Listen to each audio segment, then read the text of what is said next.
चलिए बेटा, chapter number 5 arithmetic progression के टाइप नंबर 5 को डिस्कस करते हैं कि टाइप नंबर 5 में किस तरह का क्वेश्चन पूछा जाएगा और इसका सोल्यूशन हम लोग किस तरह से करेंगे।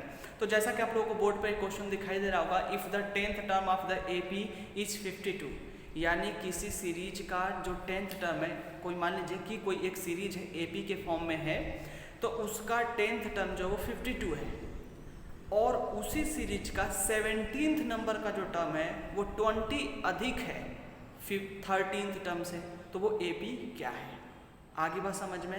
क्वेश्चन को मैं फिर से एक बार रिपीट करता हूँ कि मान लीजिए कोई एक एपी सीरीज दिया है जिसका 10 नंबर पे टर्म जो आता है वो 52 आता है और उसी सीरीज का जो 17 नंबर का जो टर्म है वो 13th टर्म से 20 अधिक है। तो ऐसे क्वेश्चंस के लिए हमें एपी पूछा है कि वो सीरीज ही क्या थी। तो जब भी बेटा ऐसा क्वेश्चन आएगा तो हमें सबसे पहले ए और डी फाइंड कर लेना होगा और उसके बेस पर हमें एक एपी बनाना होगा। तो बेटा एपी सीरीज बनाते कैसे हैं उस चीज़ को हम लोग समझते हैं। बेटा एपी सीरीज का फर्स्ट टर्म जो लिया जाता है वो ए लिया जाता है, यानी एपी सीरीज अगर हम लिखेंगे ए और डी के फॉर्म में तो किस तरह से लिखेंगे, तो फर्स्ट टर्म को लिखते हैं बेटा ए, सेकेंड को लिखते हैं ए प्लस डी, थर्ड को लिखेंगे बेटा ए प्लस 2d, फोर्थ को लिखेंगे बेटा ए प्लस 3d, फिफ्थ को लिखेंगे बेटा ए प्लस 4d।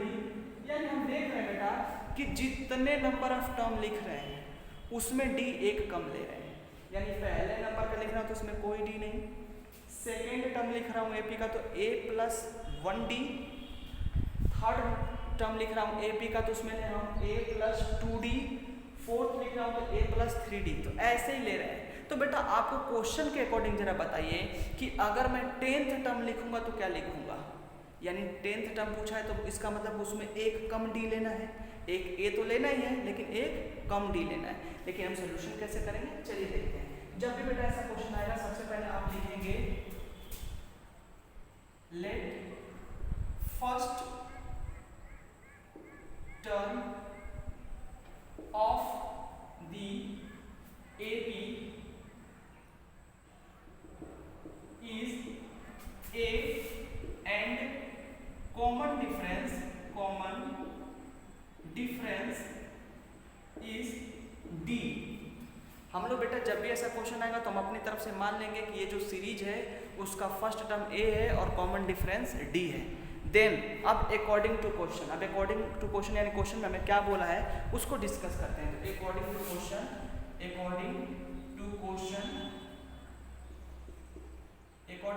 चलेंगे बेटा। तो इसमें क्या बोला है कि 10th term of the AP is 52, यानी 10th टर्म यानी a plus 9d is equals 52।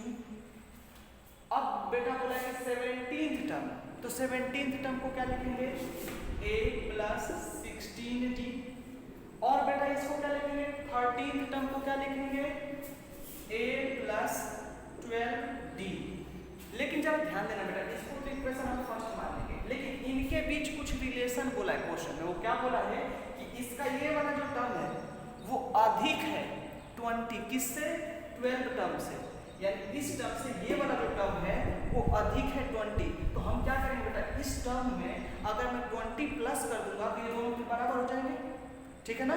तो हम क्या करेंगे बेटा इसको हम लिख सकते हैं अकॉर्डिंग टू क्वेश्चन में फिर एक बार नोट कर देता हूँ, a plus 16d is equals 20 plus a plus 12d। देखिए बेटा जब हमने a प्लस 12d में मैंने जब 20 प्लस कर दिया तो वो 17 टर्म के इक्वल होगा। अब हम इसको सॉल्व कर लेते हैं बेटा। जब इसको हम सॉल्व करेंगे इसको इक्वेशन सेकंड करके तो देखना बेटा इधर भी है इधर भी है, तो ये बेटा कैंसिल, इधर 16d इधर 12d, तो 16d में से इधर से बेटा 12d आकर के माइनस हो जाएगा, तो ये हमारा इधर बन जाएगा 20।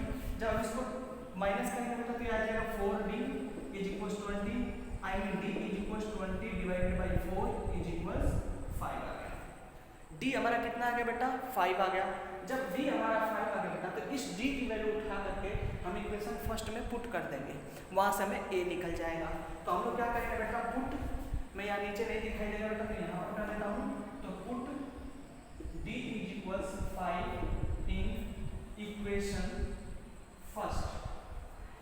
फर्स्ट में पुट करेंगे बेटा तो क्या आ जाएगा a plus 9 into 5 is equals 52. A plus 45 is equals 52. A is equals 52 minus 45 is equals 7. यानी a की वैल्यू जो आ गई बेटा वो कितनी आ गई हमारा 7 आ गया। आगे बात समझने। अब अगर इसकी वैल्यू 7 आ गई बेटा तो हम लोग क्या करेंगे, इस a की वैल्यू और b की वैल्यू उठाकर कैलकुलेशन फर्स्ट में रख देंगे तो हमारी AP सीरीज फॉर्म हो जाएगी। AP सीरीज के लिए हम क्या रखेंगे, a की जगह पर रखेंगे बेटा 7 प्लस 5 12।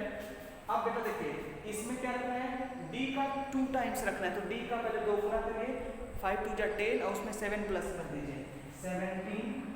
अब देखिए मतलब डिफरेंस कितने का है 7 5 का, तो 5 प्लस करते जाइए इसी में 22 27 डॉट डॉट डॉट, ऐसे ही एक हमारी AP बन जाएगी।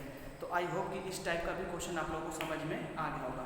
तो बस बेटा हमें करना कुछ भी नहीं है, क्वेश्चंस के मीनिंग्स को पहले समझ लेना है और क्वेश्चन का जब मीनिंग हमें समझ में आ जाता है तो हमें उस तरह का सल्यूशन आसानी से कर सकते हैं।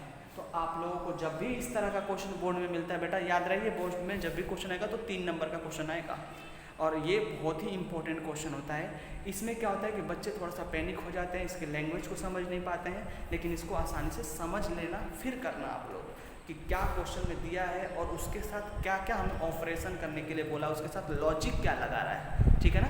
तो हम उसको सॉल्व करेंगे, आप लोग से नोट कर सकते हैं।